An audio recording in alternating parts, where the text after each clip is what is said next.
Yo, what's up guys, it's Sliccz here, and today we're going to be looking at the Razer Huntsman Analog V2.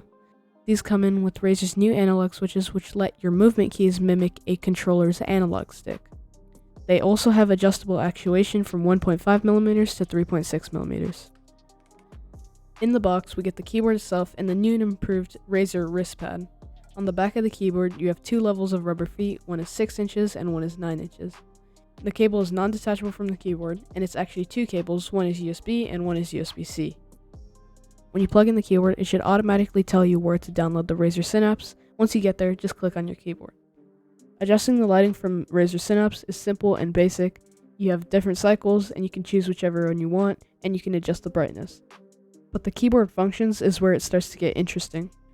Right off the bat, you have gaming mode, where you can disable Windows key, Alt-Tab, and Alt-F4. You can also remap each key to a specific controller button. That's where the analog switches come in. Right in the middle of the software, there's a button where you can remap WASD to the controller joystick movements. There's different analog sensitivities like standard, fast, slow, and instant. You can even make your custom if you want. I keep mine at instant. So the keyboard function feature is actually really interesting because you can add a secondary function to one key. So right now I'm on the V key, and if I record my first function as V, and then I go to my secondary function and I record that as F,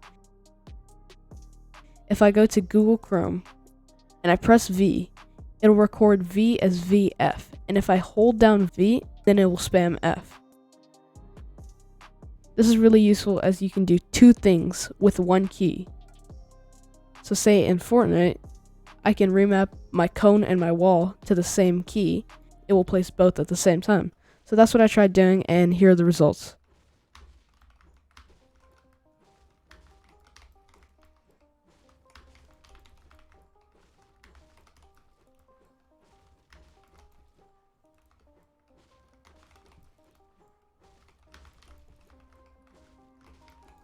So right there, I was only pressing the button V, and it was placing the wall and the cone. So yeah, that's a pretty cool feature.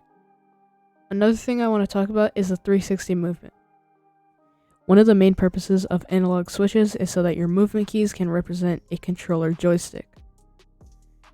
In Fortnite, it gives you perfect 360 movement, and it also recognizes how much you press down a key, just like how much you move a joystick. Here's some gameplay side to side of the analog feature enabled and disabled.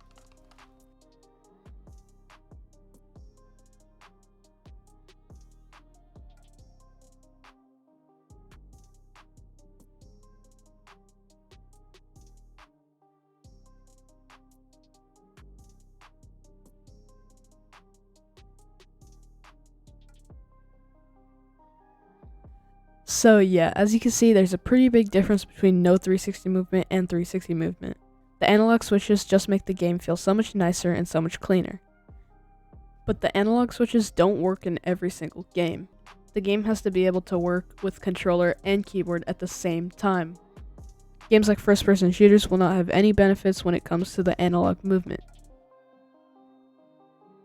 Okay, so the last thing I want to talk about is if this keyboard has aim assist or not. I've seen a few clips on Twitter where the Wu-Ting 1 keyboard has aim assist. So I tested it out for myself on the Razer Huntsman Analog V2, and here are the results.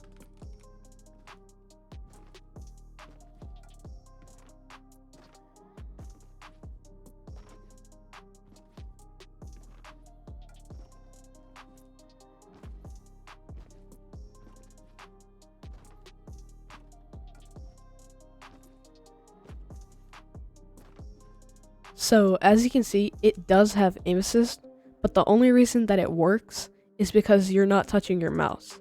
When you don't touch your mouse, your keyboard registers as a controller, and so that's your game input.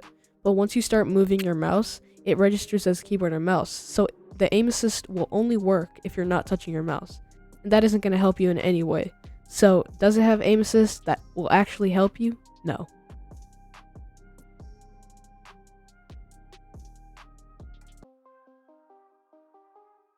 So is it worth the $250? If you play competitive Fortnite or you want to get into competitive Fortnite and you have the money, then go for it. But you have to take into account how serious you are about the game. because this keyboard gives some game-changing advantages, and if you aren't serious about the game, then was it really worth the $250?